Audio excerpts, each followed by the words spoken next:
I see Virgil Ortiz fighting, end of the year. I definitely want to see him against Boots. That's the bottom line. There's no ifs or buts. The fight to make is Boots and this Virgil Ortiz, especially what happened this past weekend with Tim Zhu, with Errol Spence, with this Josh Kelly I haven't heard of, which got busted up his forehead, his nose, so he can't fight till next year. Fundora already has an opponent later on this year, so the fight to make is Boots Ennis and Virgil Ortiz. Let's go. What are the chances, though, that it happens? I feel like we're very far away from it happening. Am I wrong? No, you're wrong. Okay. You are wrong. Are there talks going on? The talks will start right now. After I have this call with you, I'm picking up the phone and we are starting the talks. And I'm telling you, that's the fight we want, 1,000%. Okay. And I know that Boots Ennis deserves the lion's share of the pie. We know that. It's fine. Let's just make sure that it's fair for both sides, because Virgil Ortiz deserves it. He's a great champion. And obviously, Boots Ennis is a great champion.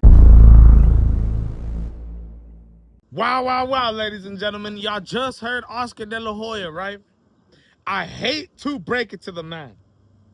I hate to break it to Oscar De La Hoya and also Rick Merigian. I was going to make a video on Sunday about this because I seen Rick go to Twitter and post this, basically breaking down the junior middleweight division and explaining why they feel Virgil Ortiz should be Jerome Boots Ennis' next fight.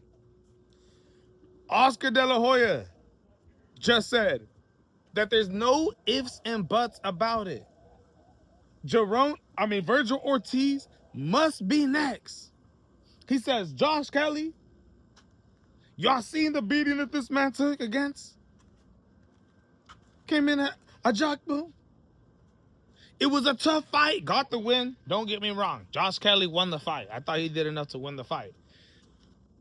But it was a dirty one. A lot of head clashes, a lot of elbows. Ajagbo actually landing pretty cleanly on Josh Kelly. The nose of Josh Kelly was completely ripped apart. His whole face, blood everywhere, cut up everywhere. That was a huge red flag.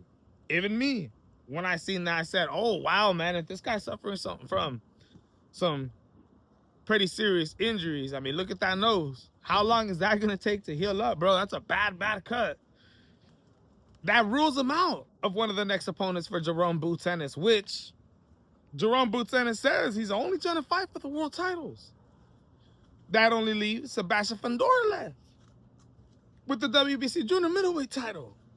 And I'm just saying, what if Sebastian Fundora and Samson Lukovic don't end up wanting to take that fight after their non-forced mandatory against Hodgerbausch? Ladies and gentlemen, then what's next for Boots Ennis? So Oscar De La Hoya and Rick Merigan are breaking down the junior middleweight division.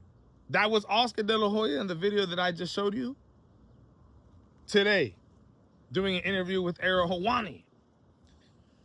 But all that being said, Josh Kelly has tweeted back to Jerome Boots Ennis. First of all, on Sunday he made this announcement, okay? But he just went to Twitter 5 hours ago now.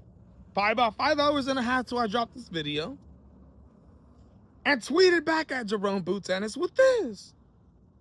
Ladies and gentlemen, God willing, hopefully, let's sort this fight out for the end of the year.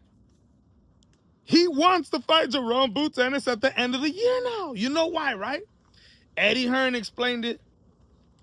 He explained the reason why he feels like Josh Kelly should go and fight Jerome Boots Ennis fight. It's a lucrative fight. It's right there in the hands. It's right there, so close to him.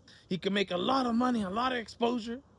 And I think Josh Kelly realized in a tough fight like that against Ajagbo that nothing is promised. That it's very possible that Josh Kelly could end up losing his world title to somebody else and not even get paid the same type of money. The Jerome Boots Ennis fight is right there. Take the money rather than losing to some other guy that you're only getting paid $200,000 to fight. Ladies and gentlemen, I think Josh Kelly's eyes have opened up, and I think he is like, bro, I'm hopping on that fight. Come on, give me Jerome Boots Anderson. Let's go. I can't risk it no more. Imagine he loses his title to somebody else and loses out on one of the biggest payouts of his career in a highly exposed fight, a highly exposure fight with so much on the line, so many people watching, against Jerome Boots Ennis.